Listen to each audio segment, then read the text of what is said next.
Comenzó la negociación por los fondos de coparticipación que el gobierno nacional le adeuda a la ciudad de Buenos Aires. Se trata nada menos que de 350.000 millones de pesos que la Corte Suprema ordenó deben ser devueltos tras la quita que el gobierno de Alberto Fernández le hizo a la ciudad en 2020 durante la pandemia. Hoy se realizó una cumbre entre el jefe de gobierno, Jorge Macri, y el ministro de Economía, Luis Caputo, para definir cómo y cuándo se va a pagar esa deuda. Hola, buenas noches. ¿Cómo están? Estas son las noticias a las 20:30.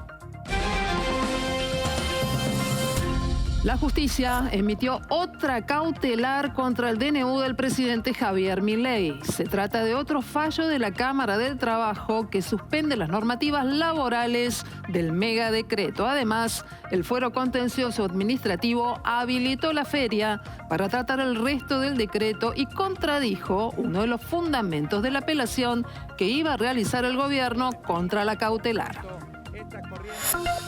El diputado José Luis Espert asumió como presidente de la Comisión de Presupuesto, un paso previo, clave, al inicio del tratamiento del megaproyecto de ley en el Congreso. Diputados del kirchnerismo y también de la izquierda rechazaron a los gritos la designación y afirmaron que no hubo acuerdo de los bloques para llegar a este nombramiento. Siendo que vengo de fuera de la política, mi primera inmersión en esto me parece algo impresentable lo que estoy viendo.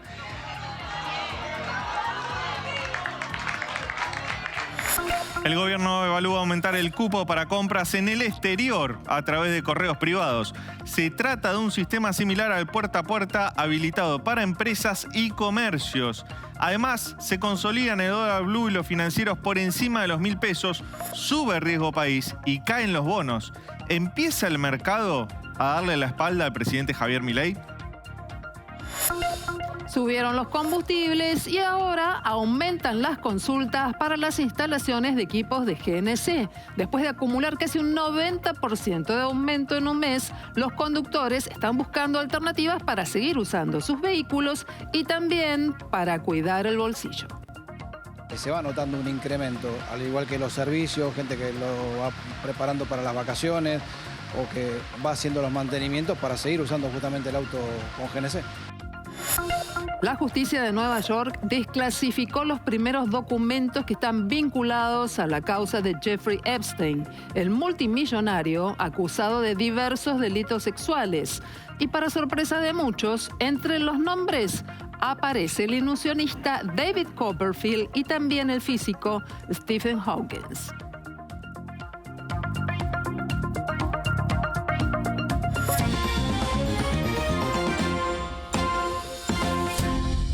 Una mala jornada para el decreto de necesidad y urgencia del presidente Javier Milei es que la justicia dictó un nuevo fallo contra la normativa y de esta manera contradijo la apelación del gobierno contra la cautelar. La Cámara del Trabajo, que ayer aceptó una cautelar de la CGT, hoy dictó una medida similar, pero esta vez basado en el planteo de la CTA.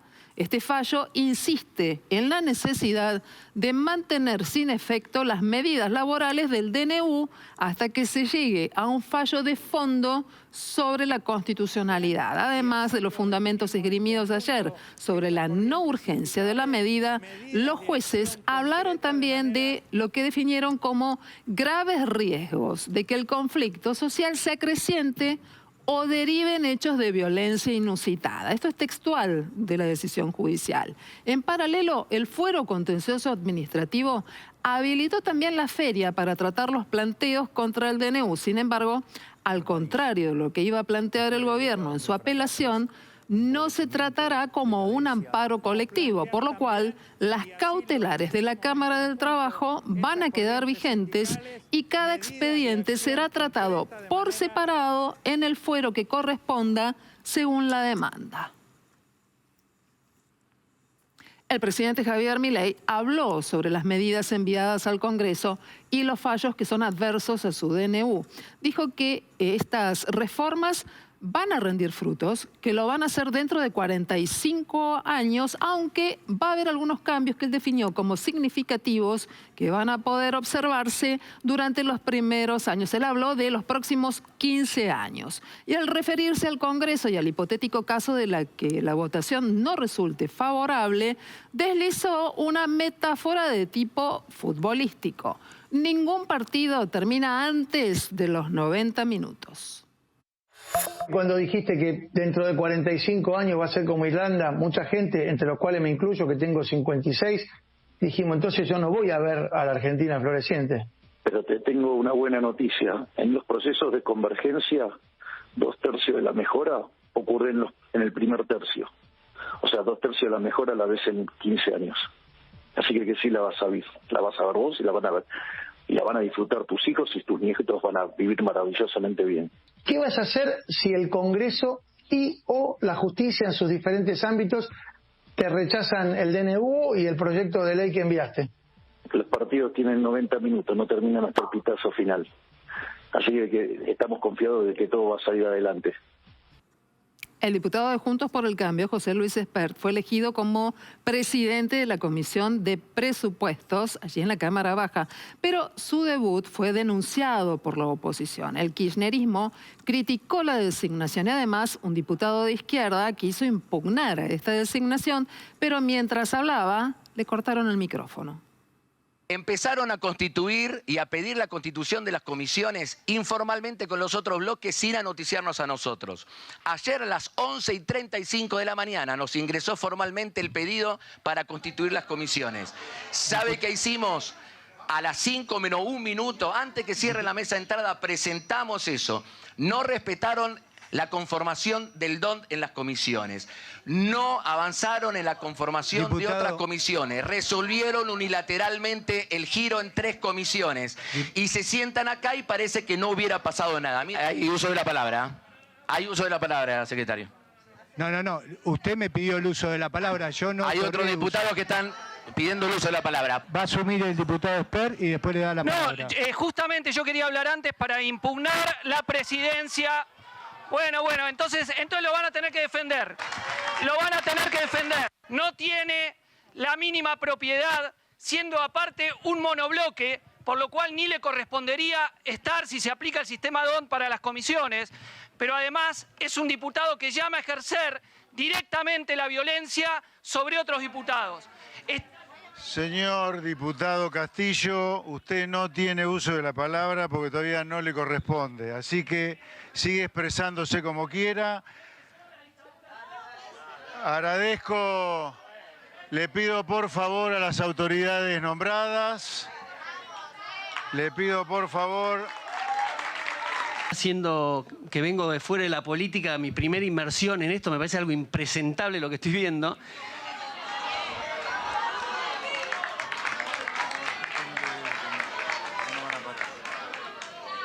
Solamente que me gustaría...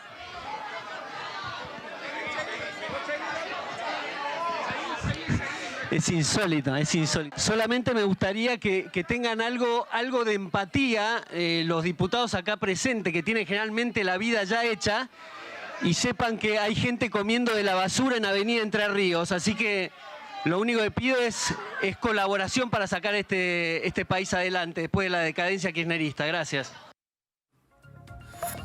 Luego de la designación, la oficina del presidente Javier Milei celebró el nombramiento de un defensor de las ideas de la libertad, así lo llamaron, en la Comisión de Presupuesto. El propio Milei retuiteó el comunicado y le dio la bienvenida a Espert de esta manera.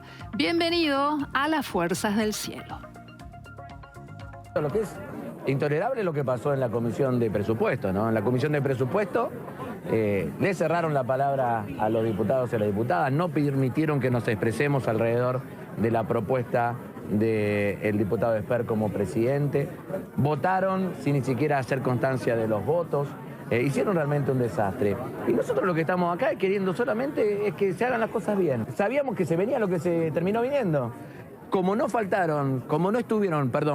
existieron esas instancias, llegamos a hoy con una cantidad de cosas no resueltas. La Unión Cívica Radical, por su parte, criticó al kirchnerismo y acompañó la designación de autoridades en comisiones. La UCR ratificó su voluntad de acompañar a La Libertad Avanza y poder garantizar la gobernabilidad, pero con disidencias en algunas normas que propone el Ejecutivo y sosteniendo el pedido de que las medidas del DNU se deben debatir punto por punto. Bueno, la verdad que estamos acompañando desde el radicalismo con la institucionalidad que se merece este país, poniendo en marcha la Cámara de Diputados en estas comisiones por el momento. Todo lo contrario de lo que se pudo ver en esa comisión, donde el kirchnerismo sigue sin entender que perdieron las elecciones, que la intolerancia no es el camino y que no pueden atropellarnos, sino que son minoría. El tema de las facultades delegadas es un tema complejo. Nunca lo hemos tenido, históricamente el partido nuestro no lo ha acompañado. El tema de la gran reforma política que introducen realmente también creemos que es un capítulo que hoy no merece tener ese debate y creo que no es la necesidad y la urgencia. O el tema de las privatizaciones merece que lo discutamos punto por punto.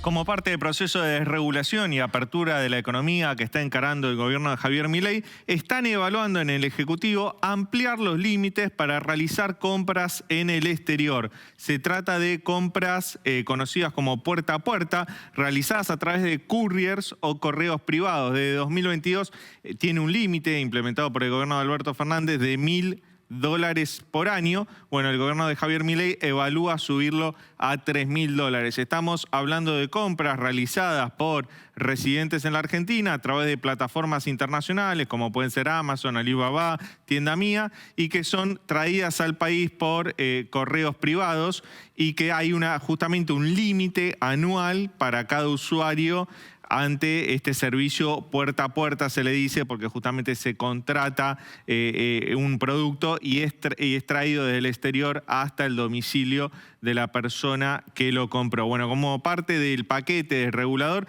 están estudiando esto en el gobierno, en el Ministerio de Economía, con Luis Toto Caputo y también la Secretaría de Comercio, para intentar ampliar la oferta de productos en la Argentina y de esa forma intentar aumentar la competencia y que bajen algunos productos de precio, entre ellos la tecnología. Leandro, hoy hubo una cuestión que me parece muy interesante para mirar y para que vos nos cuentes data. Por un lado, subió el dólar. Vimos el contado con liqui que está ahí en una suerte de carrera. Por el otro lado, bajaron los bonos y además subió el riesgo país. ¿Cómo tenemos que leer esto? ¿Qué implica para la economía del día a día? Sí, Silvina, el mercado empieza a dudar sobre la viabilidad del plan económico de Javier Milei.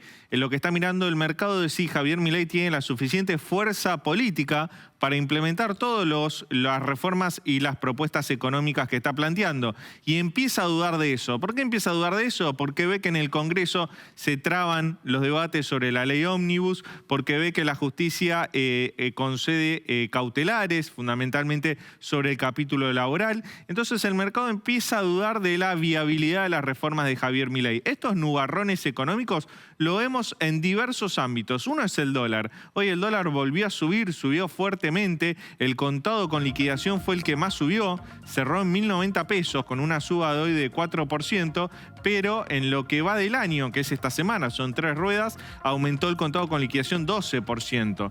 El dólar blue también subió, cerró en 1.020 pesos y el dólar MEP cerró en 1.050 pesos. Todos los dólares muy por encima de los 1.000 pesos y el contado con liquidación cerca de los 1.100 pesos.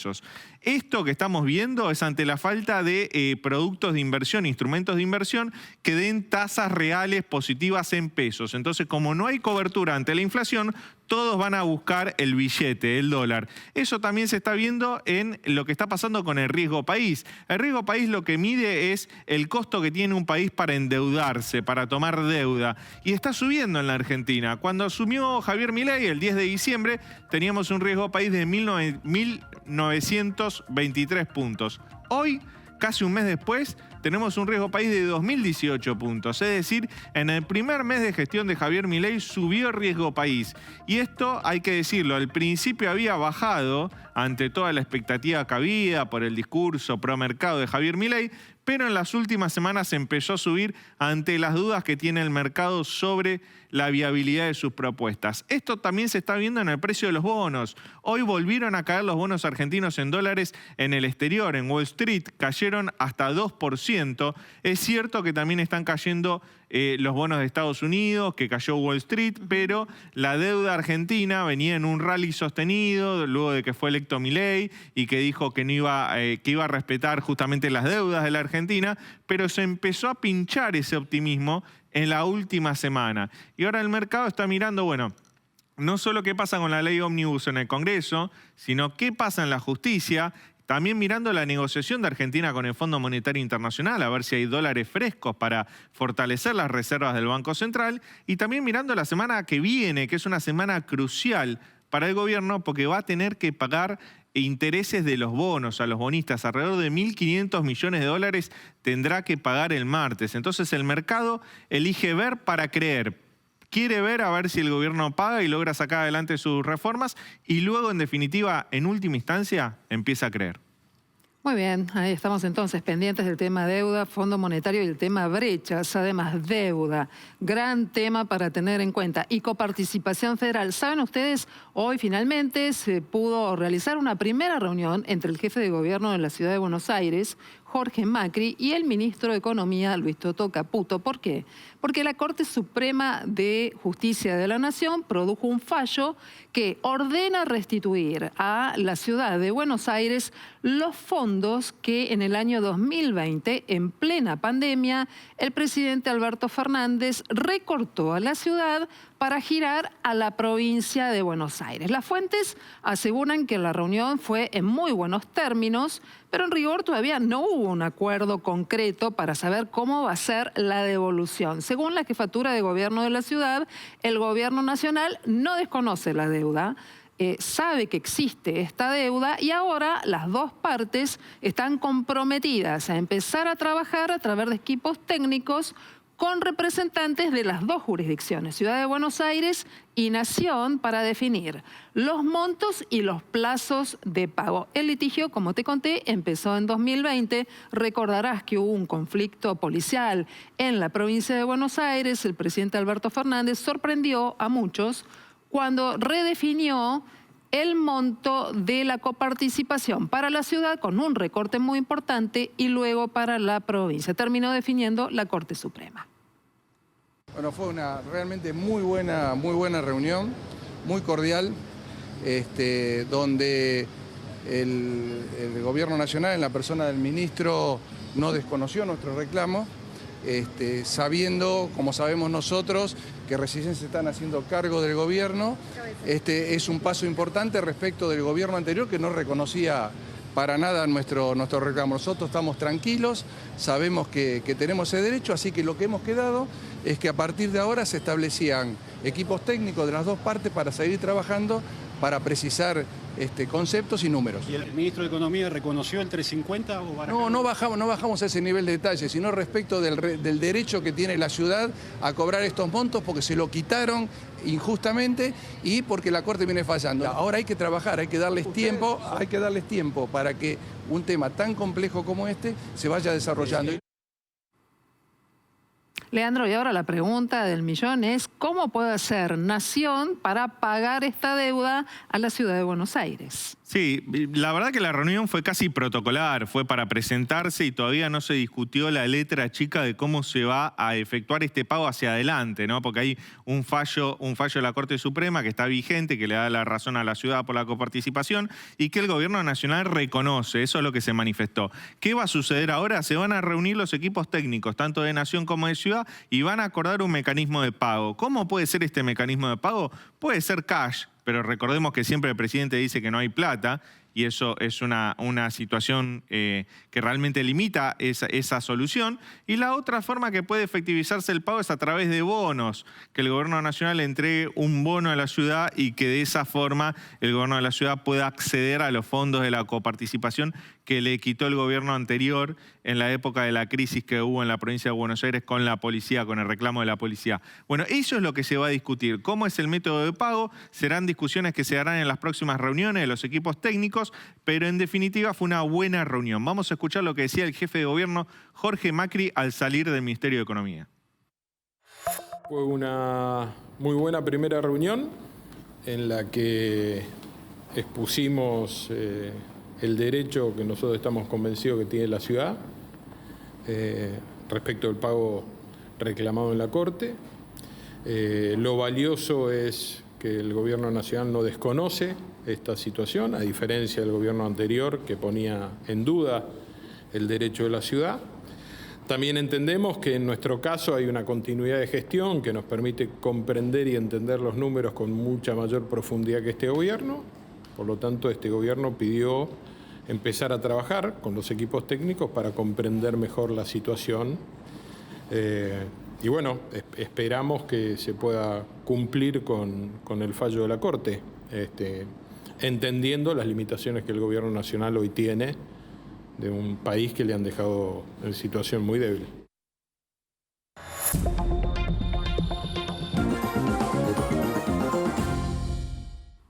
El impacto de la suba de los combustibles es muy importante. Por eso sabemos que ahora los conductores, para cuidar el bolsillo por un lado y también seguir usando sus vehículos, están buscando alternativas. Bueno, por eso una de las cuestiones que se está observando es que están pensando en generar cambios en sus equipos, de la nafta al GNC. Vinimos a un taller de equipos de GNC donde crece la demanda de consultas y colocación a raíz de los aumentos en la nafta. Desde hace 20 días tuvimos un incremento en lo que es las consultas, o sea, con todos estos aumentos de la nafta. Y se incrementó también un poquito el número del equipo, el precio final del equipo.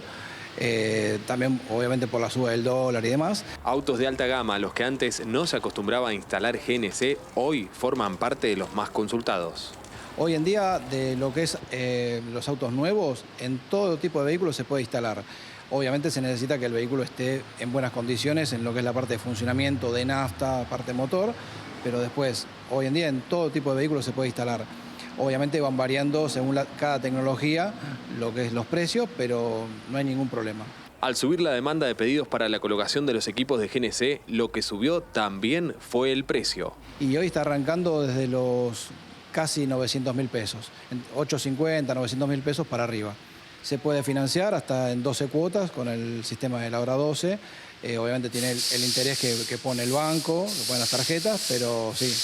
Es más, muchas veces les recomendamos a los clientes que lo hagan con esa financiación, que en 12 cuotas es más barato de la inflación que estamos sufriendo los argentinos. En Parque de los Patricios, el Ministerio de Espacio Público y Higiene Urbana continuó con los trabajos de desinfección en los espacios verdes, obviamente para combatir esta proliferación increíble de mosquitos en toda la ciudad. Si bien estas fumigaciones se realizan en parques, en plazas, en espacios verdes durante todo el año, esta vez tuvieron que intensificarse las tareas e implementarse refuerzos adicionales debido a la gran invasión de mosquitos de estas últimas semanas.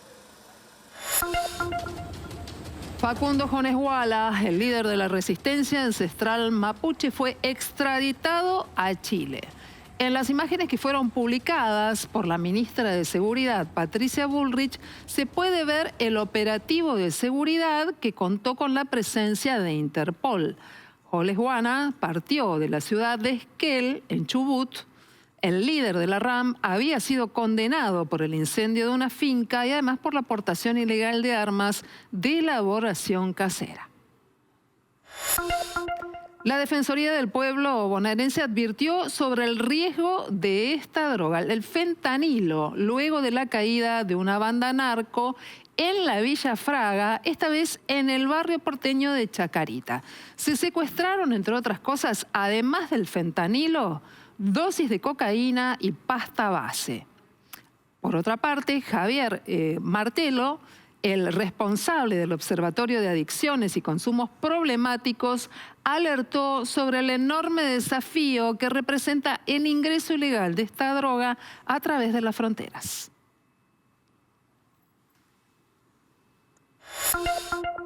Tres delincuentes armados asaltaron a una familia que se encontraba en su auto y atención con este dato.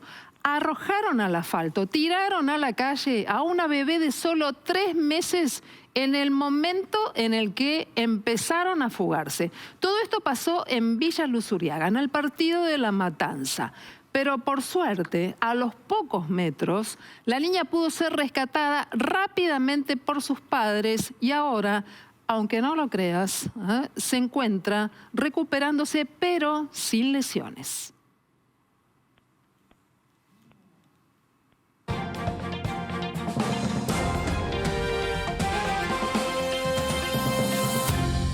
No empezó de la mejor manera el 2024 para San Lorenzo porque se encuentra en un mar de deudas y esto complica tanto su actualidad como su futuro en un año que parecía prometedor porque su participación en competencias internacionales iba a dar un poco más de ingreso a lo que es el patrimonio y también las arcas del club se iban a ver beneficiadas de otra manera. A eso hay que sumarle que este hombre, el que vemos en pantalla, Marcelo Moretti, había asumido como nuevo presidente de una institución que se había manejado casi de forma acéfala durante el 2023. Entonces se veía de manera encaminada el año y no fue así. La inhibición en el plantel de Primera División, deudas que aparecen casi de manera sorpresiva y en camino de tormenta porque ahora el dinero se adeuda no solo a gente externa al club, a futbolistas que ya no pertenecen, sino también a personas que trabajan en la institución,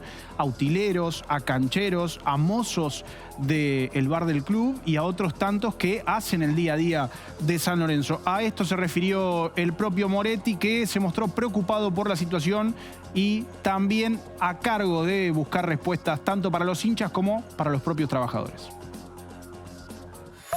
Sí, la verdad que uno sabía que había deudas, sabía que San Lorenzo estaba en una situación muy difícil, avisoraba una situación complicada para los primeros meses, pero ese grado de realidad que teníamos, la verdad que fue peor de lo que pensábamos y hoy tenemos inhibiciones, embargos, aguinaldo sin cobrar, meses atrasados en los sueldos, en fin, una infinidad sin una camiseta, no dejaron una computadora.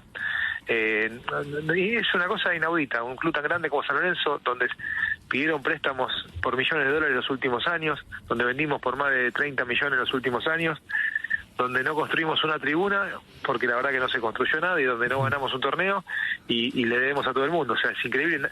La pregunta es dónde está la plata. A destacar que San Lorenzo, por la pericia de su gestión anterior, se encuentra inhibido en FIFA. Tiene meses de atraso a pagos al plantel y a su cuerpo técnico y a plantel, o mejor dicho, parte del plantel anterior y cuerpos técnicos anteriores. Hay transferencias impagas para con futbolistas que fueron comprados de otros clubes y más de 80 juicios que lo tienen como perjudicado se encuentran en curso. Un niño se acercó a la casa de Lionel Scaloni teniendo en cuenta que Leónidas se encuentra en Pujato y le dio un pequeño regalito, un presente muy pero muy bonito. Buscando el salario, maestro de pie cuidando pichones blancos que madurarán iluminando tu pago. Le cantó una chacarera, se acercó y le dijo algo bonito. Le pidió 1 minuto nada más, sacó su guitarra y después de darle un abrazo le cantó esto. En medio de los ranchos, guacho del fiao, alma que gris inventado. Hambre y rebelión fueron creciendo mis brazos.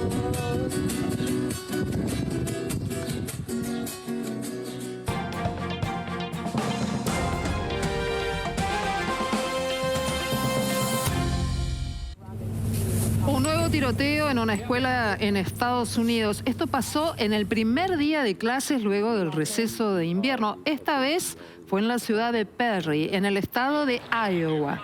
Producto del ataque, un estudiante de 6º año murió y otras 6 personas resultaron heridas. 5 alumnos y el director son justamente los que ahora se recuperan. El agresor fue identificado como Dylan Butler, un estudiante de 17 años que asistía a ese mismo establecimiento y que luego apareció muerto como consecuencia de una herida de bala. Hace pocos días te contábamos sobre un avión en llamas en Japón. Hoy, una vez más, otro drama, esta vez en el distrito de los rascacielos, en la ciudad de Tokio. 11 personas fueron hospitalizadas por la inhalación de humo luego de un incendio en un edificio de 12 pisos. El fuego tardó 2 horas en extinguirse completamente y las autoridades ya están trabajando para detectar el origen.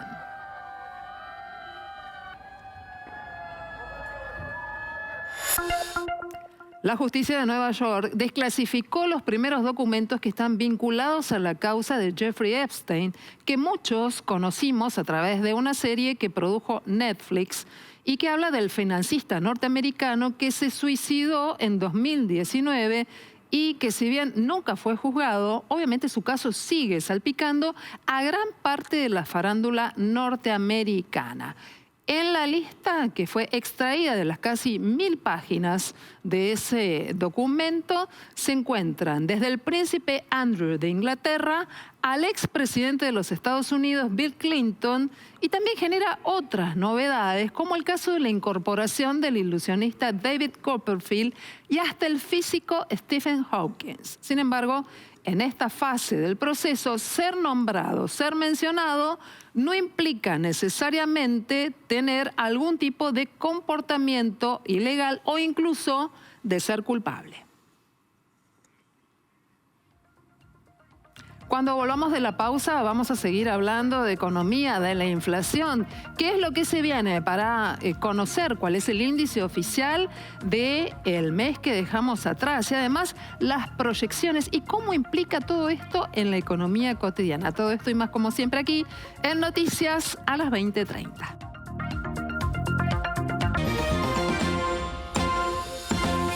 Te dije que íbamos a hablar de economía en lo que nos afecta a todos los días cuando vamos a hacer las compras. Sí, los precios. Ya sabés que desde los alimentos, pasando por las cuestiones estacionales, llegan los Reyes, querés comprar una rosca, estás observando el precio, hasta algunas otras que tienen que ver con consumos de otro tipo. Indumentaria, algunos bienes, algunos servicios. ¿Qué es lo que está pasando cuando se está pronosticando una inflación que puede llegar hasta el 30%? Nos fuimos a la calle y generamos este informe.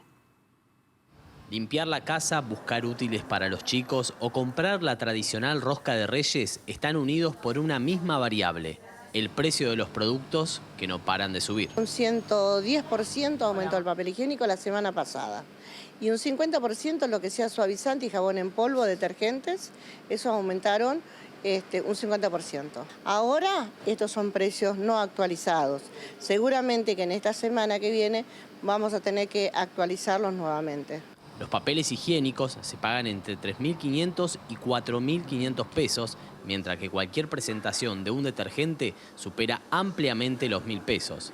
Con estos números ya cambian los hábitos de los consumidores. Todo lo que sea suavizantes, aerosoles para apresto, eso ya no se está vendiendo. Más se vende detergente, lavandina, jabones en polvo, jabones en pan. Pero lo que no está saliendo, todos los productos aquellos donde, bueno, la gente realmente ya no está planchando como debería ser una camisa. Pensando en el ciclo lectivo 2024, muchas familias se adelantan a hacer las compras de útiles para intentar amortiguar la suba de precios. En diciembre calculamos un ahorro del 45% y calculamos para enero comprando en enero un 30%, comparativamente siempre con la segunda quincena de febrero. Que los colegios anticipan las listas, entonces los padres ya saben a fin de año lo que van a necesitar el año próximo. Y en vísperas de la llegada de los Reyes, la tradicional rosca también se volvió un producto cada vez más difícil de comprar. Los valores se modificaron un montón, los valores están mucho más caros, mucho menos ventas, pero bueno, seguimos manteniendo la calidad. Este año hacemos una sola, no como años anteriores que teníamos por ahí otra variedad, porque bueno, por tema de costos y para mantener igualmente la calidad. Así que hoy tenemos una rosca que es a base de pastelera y cerezas. Bien. ¿El valor? El valor es 3.800. Si se recorre la panadería, se ven incrementos por todos lados. ¿Y en caso, por ejemplo, del pan ha sufrido aumentos también? El pan sí. El pan sí sufrió mucho. Todo, en realidad lo que tenemos, todos nuestros productos tuvo aumento. El pan nosotros, por ejemplo, tenemos a 1.400, lo que es el pan común, la flauta, milloncito y demás, y Fegasa ya tiene otro precio, pero sí. Sin importar el rubro, está claro que salir a hacer las compras se volvió una tarea compleja en la que conseguir ofertas es el único objetivo. Vos sabés que otro de los temas que preocupa y mucho a los gobernadores de la Patagonia, al intendente de General Pueyrredón, tiene que ver con el proyecto de ley de pesca elaborado por el Gobierno Nacional. De hecho, hay algunas diferencias. Hoy algunos gobernadores estuvieron aquí en la ciudad de Buenos Aires, en la Casa Rosada, y queremos saber un poco más. Nosotros estamos desgranando, por un lado el DNU y por el otro lado el megaproyecto de ley del Ejecutivo. Leandro, ¿por qué ahora hay diferencias? Y en todo caso, ¿se puede llegar a encontrar una negociación frente a una política que hasta acá aparecía inflexible? Sí, negociación que hoy tuvo la reunión, como decías vos, en Casa Rosada, con el ministro del Interior, Guillermo Francos. Allí fueron Ignacio Torres, gobernador de Chubut, y Guillermo Montenegro, intendente de General Pueyrredón. ¿Qué pasaba? Los gobernadores patagónicos, principalmente, también el intendente de Mar del Plata, se quejaban de que la ley ómnibus, los artículos de la ley ómnibus vinculados a la pesca, estaban perjudicando no solo el empleo en sus provincias, sino también a las empresas del sector, la industria nacional pesquera, que es una verdadera pampa azul, mueve miles de millones de dólares al año, y esta ley ómnibus los estaba afectando. Bueno, ¿qué pasó en esa reunión? Guillermo Francos accedió a la primera marcha atrás del gobierno en la ley ómnibus. Tras esta negociación va a haber cambios en el Congreso cuando se discuta la ley ómnibus vinculados a la pesca. ¿Cuánto dinero mueve la pesca en la Argentina? Hicimos un estudio, estuvimos viendo los números del INDEC, y entre enero y octubre del año pasado, la pesca generó exportaciones por más de 1.600 millones de dólares. 1.600 millones de dólares, por eso se le dice Pampa Azul. ¿Y de qué se quejaban los gobernadores? Se quejaban principalmente de dos temas que estaban incluidos en el proyecto que elaboró Sturzenegger. Uno, que se eliminaba la obligatoriedad a aquellos buques que pescaban en la zona económica exclusiva de la Argentina a descargar sus productos en puertos argentinos. Se eliminaba esa obligatoriedad, entonces afectaba empleos indirectos de la pesca, como pueden ser estibadores, personal de logística de los puertos. La otra cosa que se cuestionaba y muy fuertemente es que también se eliminaba la obligatoriedad de contratar como mano de obra dentro de los buques a un 75% del personal de nacionalidad argentina con 10 años de residencia en el país. Bueno, esto afectaba sin duda a los empleos del sector. Por eso los gobernadores se quejaron y el gobierno nacional retrocedió. Una industria, como te digo, muy pujante, que genera exportaciones por 1.600 millones de dólares entre enero y noviembre del año 2023 y que estaba en riesgo justamente por esta iniciativa. Está claro que hay que hacer algunas modificaciones, que hay que proteger la pesca nacional en las 200 millas, con lo cual hemos estado hablando también con el ministro de Seguridad y el ministro de Defensa sobre el control a partir de la milla, de las 200 millas. Con las cámaras reunidas, ellos han estado conversando, el gobernador y el intendente han estado conversando antes con las cámaras y quedamos en armar una mesa para poder tratar todos los temas que hacen al sector, particularmente también lo que hace a los estados provinciales y al Estado Nacional.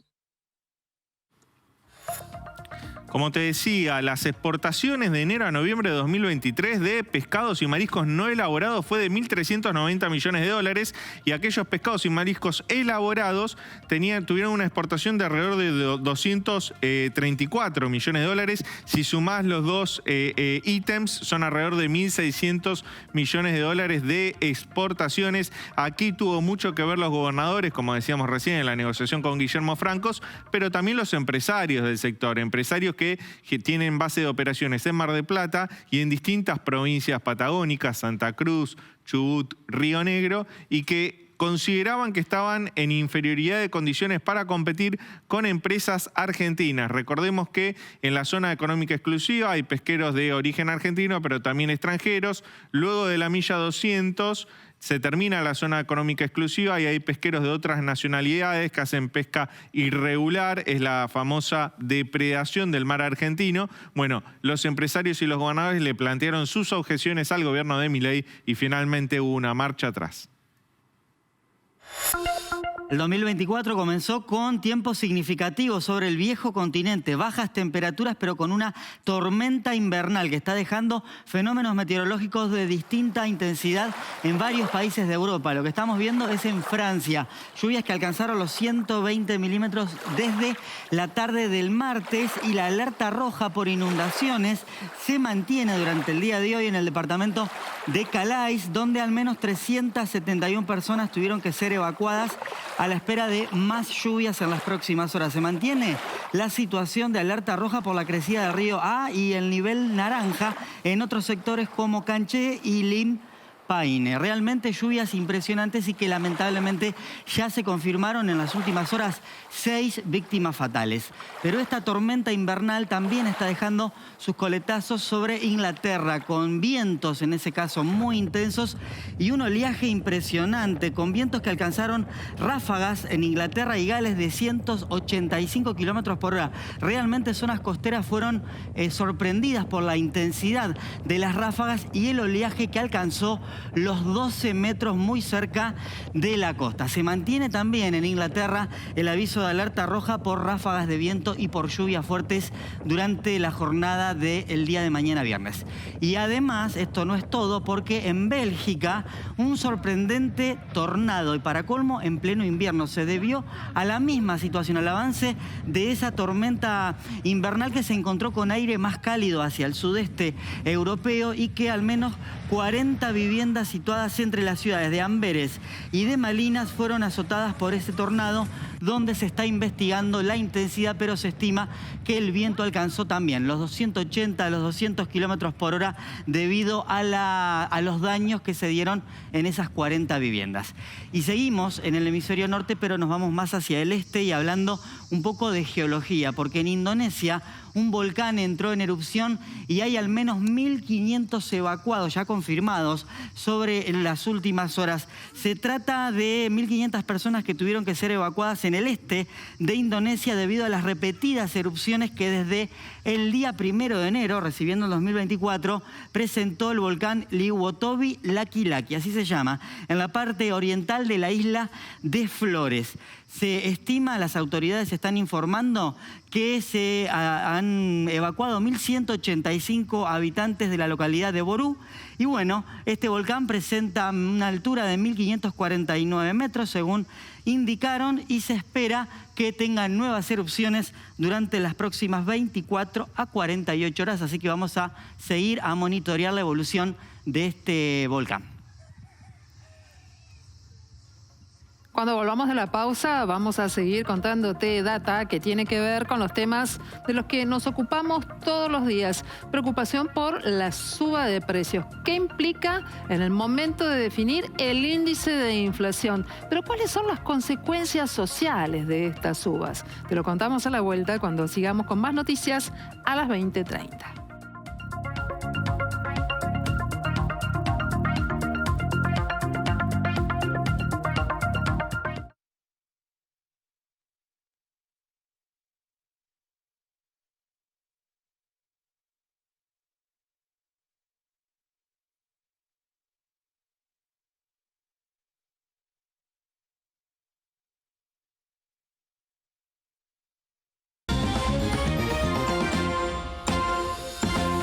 Antes de la pausa nos preguntábamos qué pasa en tu vida, en lo cotidiano, cuando suben los precios, se conocen índices de inflación que son altos y cuál es la repercusión social.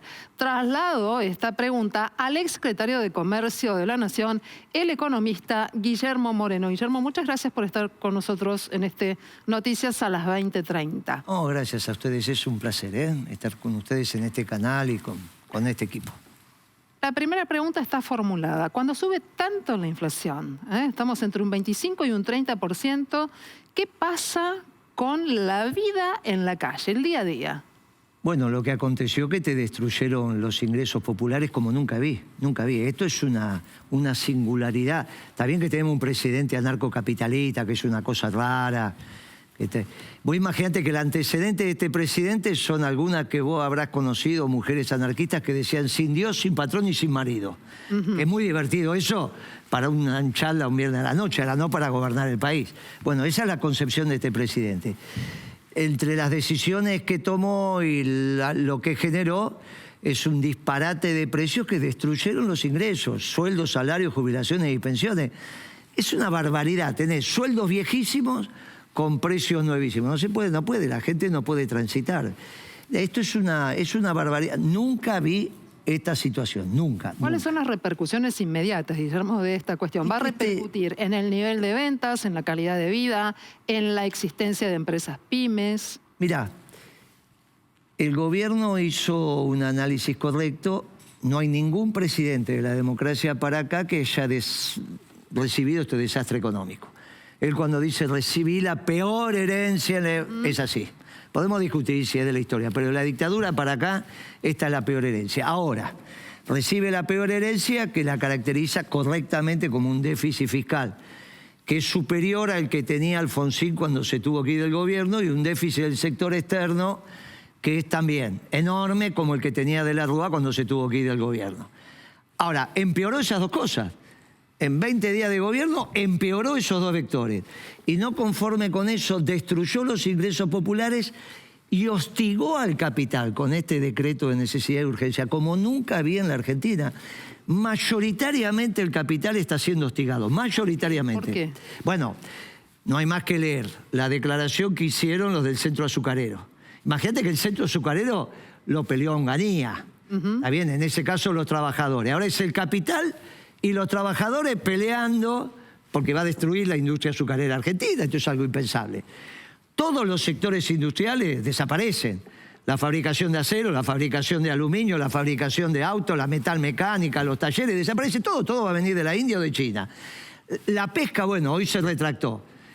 Los sectores de turismo, lo único que quedó, que puede quedar viva, son los que se dedican al ABC1, porque el turismo receptivo local desaparece todo. Digamos que... Los despachantes de aduana desaparecen todo. Esto es una barbaridad. Esto es una barbaridad. Esto ya fracasó. Esto de Milei ya fracasó. Ahora, ¿te llama la atención el hecho de que se tomen medidas que para contrarrestar la inflación te pongan en un riesgo de una espiralización del fenómeno? Lo que me llama la atención... Porque, a ver, variables hay que sincerar, digamos. No sé qué es sincerar las variables, pero supongamos... Por ejemplo, tarifas. Bueno, no sé qué es sincerar si no me dicen los costos. Ajá. Yo ayer tuve un debate por televisión con un consultor. No, los precios de los combustibles. Dígame, ¿cuánto es el barril de petróleo en la Argentina con la exploración de exportación? Usted que es asesor de los petroleros, qué sé yo. No, no lo sé. ¿Y entonces cómo sabe que los precios hay que sincerarlos si no me hace costos? Esto es un disparate pensar así la economía. Mira, Milei le dijo a los empresarios el día que asumió, con el Congreso, él dándole la espalda al Congreso, que ya eso institucionalmente tiene sus dudas, que de esto se sale vendiendo menos. ¿Vos alguna vez escuchaste una pavada así? ¿Vos serías capaz de decirle en el directorio de una empresa, se solucionan los problemas de su empresa si vendemos menos? Y Guillermo, ¿hasta cuándo crees que ¿Sos capaz de hacerlo? O sea, vos sos capaz de... un directorio de una empresa, pero ¿cómo no vas a estar trabajando en un diario económico? Déjate de bromar. ¿Vos sos capaz de que alguien vaya al directorio de tu diario y le diga, mire, muchachos, tenemos problemas financieros? Ah, esto se soluciona vendiendo menos diario. Hay que vender menos. Guillermo, hablando de esta suba de precios, ¿hasta cuándo crees que la clase media va a poder resistir? Porque la clase media también, en cierta forma, lo votó. No, no solo la clase media, lo votaron los trabajadores. La mitad de los empleados públicos, te lo dicen los dirigentes sindicales del sector estatal, votaron a Milei. La mayoría de los pasantes del CONICET lo votaron a Milei. Los obreros metalúrgicos de Río Grande, en Ushuaia, cuando él le dijo que iba a terminar el régimen de promoción, lo votaron a Milei. Hay un llamado para la política, pero Leandro te hizo una pregunta muy concreta. ¿Hasta cuándo van a resistir? Sí, claro. ¿Hasta cuándo van a resistir? Hasta cuando Moreno les está diciendo hoy, tranquilo que esto fracasó. Y es un problema de tiempo, tranquilo, no hagan nada, no resistan, no hagan ninguna cosa rara. No salgan a la calle, no es necesario empujar a nadie. Dentro de la ley y el orden, esto va a ser un gobierno breve. ¿Por qué? Porque se metió con el trabajo, se metió con el capital y encima agudizó la peor crisis que recibió un presidente, como él mismo lo dijo, desde la herencia, en un mandato de la dictadura para acá. Estos 4 elementos hacen que este gobierno sea breve. No hay que resistir nada, no hay que hacer ninguna cosa. Esto se termina solo. ¿Pero de qué manera? ¿Vos le estás hablando a algún sector en particular? No, se va de... ¿Cómo va a el presidente se va a deprimir si es un adolescente. Bueno, es el presidente, ¿viste? Pero es adolescente, yo te digo porque he hablado mucho con él. Vos te imaginás que no... Es cierto, vos lo conocés. Pero lo conozco muy bien. Desde el año 16 que vengo, él me dice que yo soy ricardiano y yo le decía, vos sos un anarcocapitalista. Y cuando yo le decía, terminala con esa tontería de que cobrar impuestos es robar, porque mirá si sos presidente, me decía, eso no va a pasar nunca. Entonces seguía diciendo que cobrar impuestos es robar, porque para un anarcocapitalista cobrar impuestos es robar. Ahora tiene que salir a robar a la calle. Encima cada vez que sale a robar recauda menos. Porque todo lo que te va a pasar, si vos le decís al mercado, hay que vender menos, y te vende menos, generás las condiciones para vender menos, pagás menos impuestos, si es que pagás. Porque aparte cuando venga el inspector le decía, el presidente me dijo que si usted me cobra me está robando, así que yo no quiero. Hay una cuestión institucional que me resulta muy preocupante. A ver, ¿cuál? El presidente lleva muy pocas semanas de ejercicio en el poder, vamos para 4 semanas, vos hablás de una despresión. Por otro lado, mirás enfáticamente a la Cámara y decís, no salgan, esperen. Tranquilo, claro. ¿Y qué es lo que te asusta de lo que digo? No es de lo que decís, sino que me lleva a pensar, ¿qué implica institucionalmente tener una... Y cuando el presidente se deprime, tuvimos a Alberto Fernández que se deprimió y engordó. ¿Y la oposición? No, engordó. ¿Sabe cómo engordó Alberto Fernández? Sí, comía cosas dulces. Comía a las 4 de la mañana, estaba mandando Twitter. Bueno, pero Alberto Fernández era una persona ya adulta. Pensaba mal Alberto Fernández, pero estaba convencido. Este es un adolescente. Este es un muchacho que este modelo económico es de un chico que adolece. Está en la edad del pavo, en términos económicos. Ahora, resulta que yo le decía, mirá, vos sos un pibe. ¿Discutiste alguna vez con un anarcocapitalista? Nunca. En la Argentina hay 2. Giacomini y Milei, están peleados entre sí. Bien, a mí me tocó discutir con los 2 y con los 2 separados. Por lo tanto, te diría que casi me hice un experto en anarcocapitalismo. El guía intelectual de Milei es un muchacho español que dice que Dios es anarcocapitalista. Es muy interesante esto, pónganlo alguna vez, búsquenlo en YouTube. Dios es anarcocapitalista. Bueno, es que está en la cabeza de Milei. Entonces, ahora, no solo es un adolescente, como piensa la economía, sino que es un adolescente. ¿Cómo se viste? Porque le dice a los jueces, le dice a los jueces que usan toga. Y él va de jogging al despacho presidencial siendo el primer magistrado. Con otras carpetas muy informadas. Y a su vez, institucionalidad, Guillermo. Y a su vez entra a la catedral, se hace la señal de la cruz, al rito antiguo, y después se abraza con un rabino. O sea que es adolescente, está buscando su camino. En términos espirituales. ¿Cómo se viste? Porque viste que los adolescentes se visten, y encima en economía es anarcocapitalista. Bueno, esto es una cosa que no resiste. Por favor, el tema es que si no resiste, el tema... No le va a resistir la cabeza. Y la Constitución es sabia, ¿qué problema te haces? ¿Cómo no me voy a hacer problemas? ¿Y por qué? Porque tenemos pobreza, indigencia, inflación... Pero y este la agravó todo. O sea que si es breve, eso se va a solucionar, porque viene el peronismo, tranquila. A ver, la política me parece entonces que tiene que estar muy preparada y dar respuestas fundamentales. Es lo único que podemos estar preparados, porque vos no vas a pensar que los radicales se pueden preparar con Lustó. Te quiero llevar a que hablemos del... ¿A vos te parece que Lustó es un hombre que le puede decir al argentino, a partir de mañana empezamos a trabajar y salimos? Quiero que me digas... ¿Qué sector del peronismo? Todo el peronismo. Nos estamos organizando todos los peronistas. Es una situación política donde no hay líderes. No, gracias a Dios. Porque nos organizamos de abajo para arriba. ¿Y entonces? Entonces es cuestión de semanas, unos meses, nos estamos organizando, tranquilo. Dame nombres. Pero no, vos querés nombres, los peronistas no queremos nombres. ¿Y qué quieren entonces? Organizarnos. Hay que organizar el peronismo. Después los nombres salen, echarle una encuesta, veremos, no te aflijas. Fíjate qué interesante, porque planteas una situación muy delicada en nuestro nacional frente a una política que todavía no sabe dónde está parada. No, ¿cómo no sabemos? Yo estuve ayer con Daer y nos pusimos de acuerdo que vamos a organizar el peronismo con Daer y con Hueso Campo. La CGT. Con Daer y Hueso Campo, estuvimos comiendo. Y dijimos, mire muchachos, hay que organizar el peronismo. Y con el rol importante que tiene que tener nuestra columna vertebral. Necesitamos tiempo para caminar el país, armar las estructuras, armar el Consejo Superior del Movimiento Nacional Justicialista, armar la Confederación de Partidos que abrevan en la doctrina para que sea la herramienta electoral, y después preparar el buen gobierno peronista, que le va a decir al pueblo argentino, no se sale vendiendo menos, porque este no contesta. Se sale vendiendo más. ¿Y Massa qué lugar tiene en ese lugar? Pero ¿cómo tiene? No sobra nadie. ¿Cristina? También, y Kicillof también. El problema con Kicillof cuando empieza a hablar de economía, en esto estamos de acuerdo, ¿no? Bueno, es el problema de Kicillof no es como gobernador, yo lo voté. El problema es cuando empieza a hablar de economía, Es se el que empieza a tiene trebar. votos en el peronismo, ¿o no? Pero no, tendrá los votos que tendrá. Lo que estamos hablando es del buen gobierno. El buen gobierno tenés que tener votos y tenés que pensar bien. Kicillof cuando habla de economía, ¿piensa bien o piensa mal? No lo sé. ¿Pero cómo no lo sabés? No lo sé, eso lo tiene que decir la gente. Pero no, la gente no. La gente lo votó en la provincia de Buenos Aires, ¿o no? Pero eso es para gobernar. Yo te estoy hablando cuando habla de economía. Para vos, ¿piensa bien o piensa mal? No es que piense bien o piensa mal. Rodríguez Larreta, por ejemplo, ¿piensa bien o piensa mal la economía? Otra mirada. Rodríguez Larreta, ¿piensa bien o piensa mal la economía? ¿Y por qué crees que...? Piensa mal. Rodríguez Larreta piensa mal la economía. Y Kicillof piensa mal la economía. Hemos demostrado ellos en te esto... pueden decir que por ahí vos pensás. No, ellos pueden decir lo que quieran, pero la realidad es la única verdad.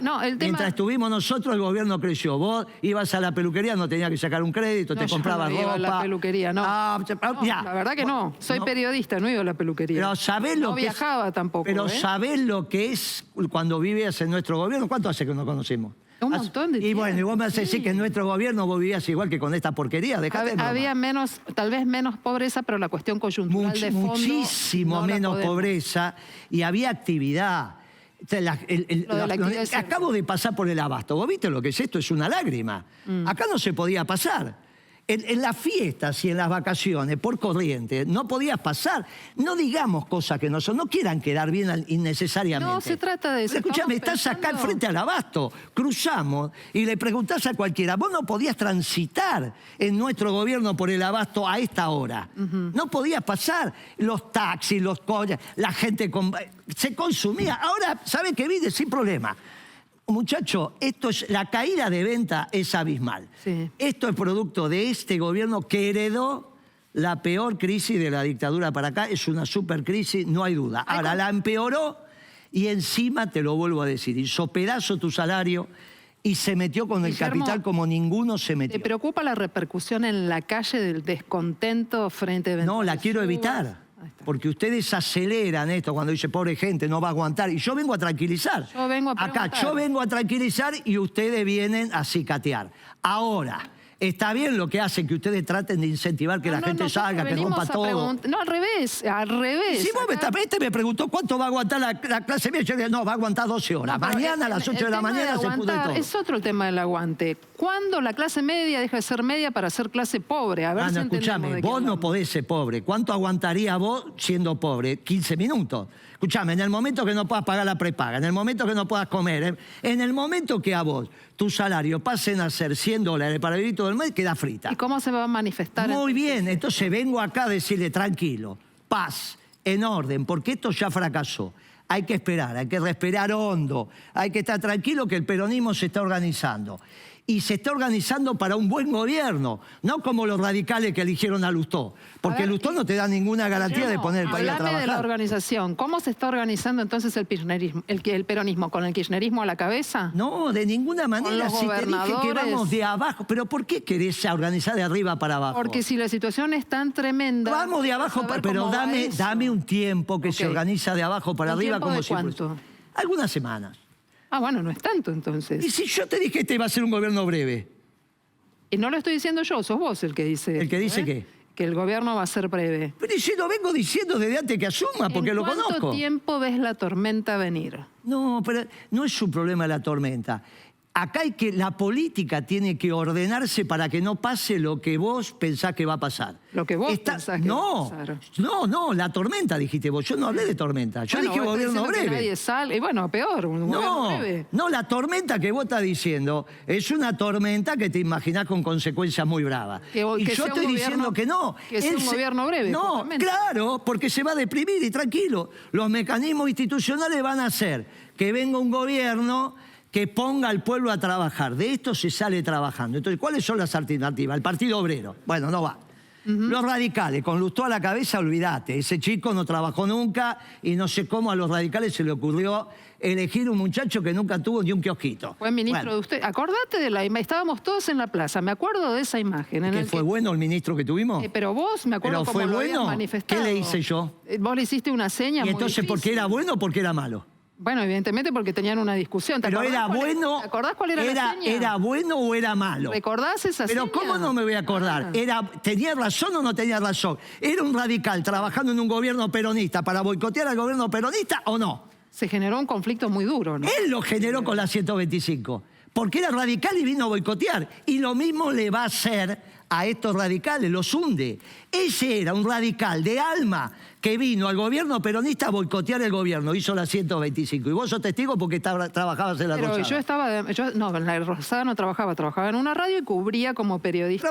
Estabas acreditada en la Rosada. Claro, como periodista. Y trabajabas en la Rosada, conocías todo ahí. Ese muchacho vino a boicotear el gobierno peronista exitoso. Y parte lo consiguió. Hizo esa 125, que fue un asco, y que nos puso en un conflicto con todo el campo, innecesariamente por ignorante. Ahora, ese es el que agarran los radicales, ahí no podés esperar nada. Del único sector que en este siglo no fracasamos fuimos los peronistas. Y Guillermo, ¿cómo ves a Luis Caputo en el Ministerio de Economía? Pero qué si ese es un timbero. ¿Cómo lo voy a ver a una persona que echó la Lagarde? Ahora tienen que negociar con el fondo.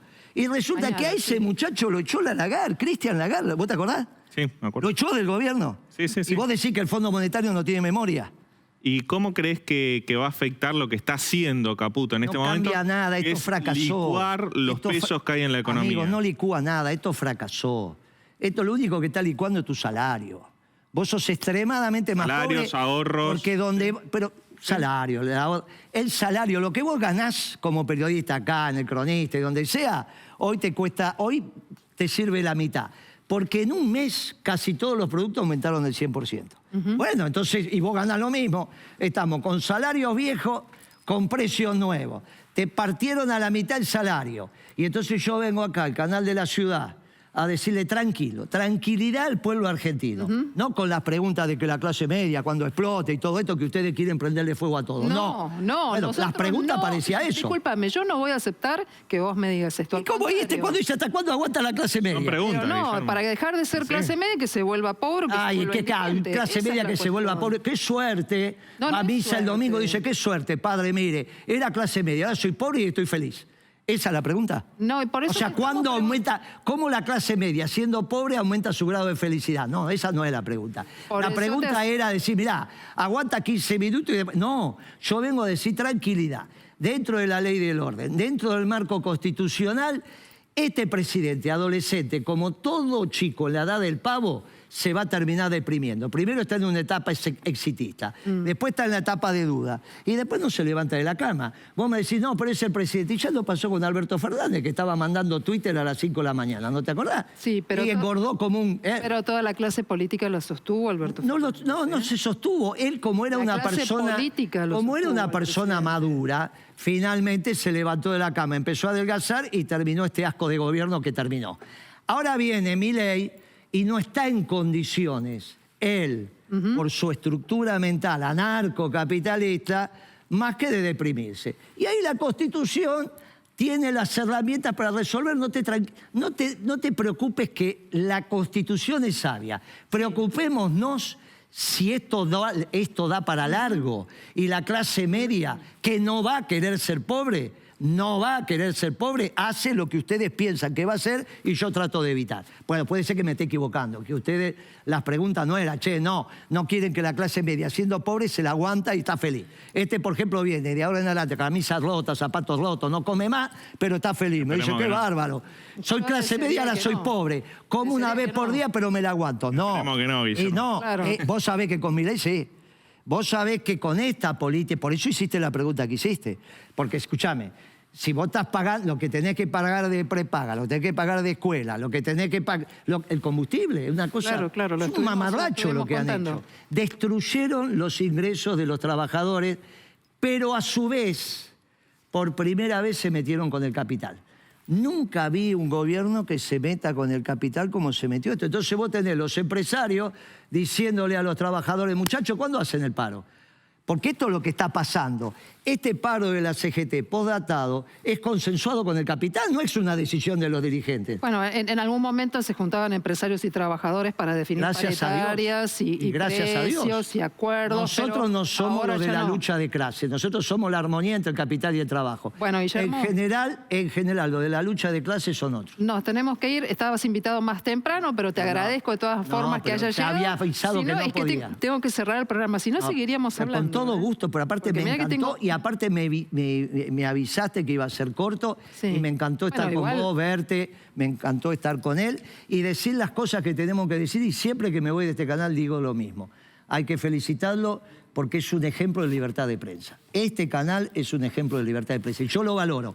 Este canal hasta debería ser peronista, porque los únicos que defendemos la libertad de prensa y la dimos con la vida somos los peronistas. Muchas gracias, muchachos. Bueno, allí está enfático Guillermo Moreno, economista. Tengo tantas preguntas para hacerle, pero me parece que va a ser en la próxima vez. Estamos ya casi cerrando Noticias a las 20:30, un minuto nada más. Nacho, quiero que me digas cómo terminamos esta noche con el pronóstico, cómo terminamos este día tan intenso y qué va a pasar mañana viernes cuando nos levantemos tempranito y querramos saber qué va a pasar con la temperatura y el clima. Contanos. Y la humedad, Silvina, sobre Buenos Aires, 83%. El viento del este a 17 kilómetros por hora.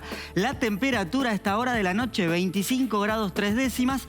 Y el cielo se encuentra ligeramente nublado. La presión normal, 1011,8. Y a prepararse porque mañana va a ser el día más caluroso de toda la semana. Con viento del sector norte desde bien temprano. 24 grados la temperatura mínima. Mañana bien temprano, el cielo entre algo y parcialmente nublado. Y a partir del mediodía, calorón, 31 la máxima para mañana en horas de la tarde con elevada sensación térmica y viento leve a moderado del noreste. Fíjate que la humedad en horas de la tarde 65%.